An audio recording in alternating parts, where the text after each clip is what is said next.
One of the greatest, seriously, not to be cliche, one of the greatest science fiction writers of all time has got to be George Lucas.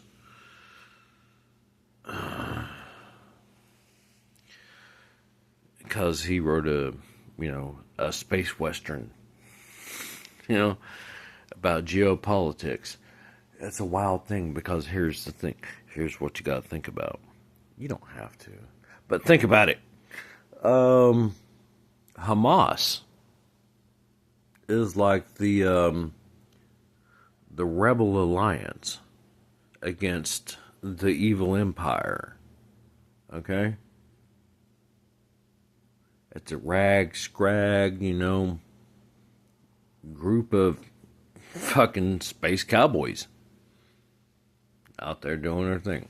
All right, and trying not to be, consumed by somebody else who has better intentions. Right. Next up would be Frank Herbert, Dune. As weird as that one is, I mean, in that trilogy, it was all about the Atreides family and, the other families that opposed them, who were in conflict about, who gets to control desert power. Who controls the desert power, right? And then you got Orson Scott Card. He's one of my favorite sci-fi writers. He wrote Ender's Game, and there was like, what, 4 books? I don't know, 4 or 5. I read at least 4, I think. Don't call me a liar. But, Speaker for the Dead was the last one that I read within the Ender series. So there was Ender, there was Bean, which is like a separate book, but from the same perspective, dealing with the same time as the first book.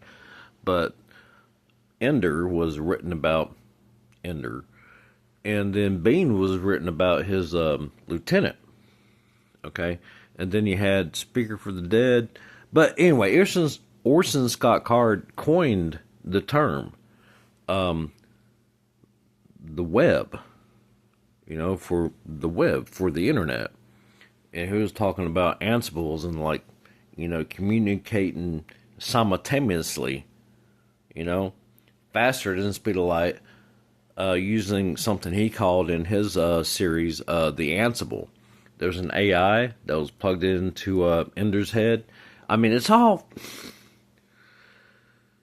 kind of shit that seems to be happening right now. Ish. Like, people seem to be pushing it that way. I'm like, alright, man, maybe some of y'all got too much money. You got too much time on your hands. Oh, that's a good song. All right.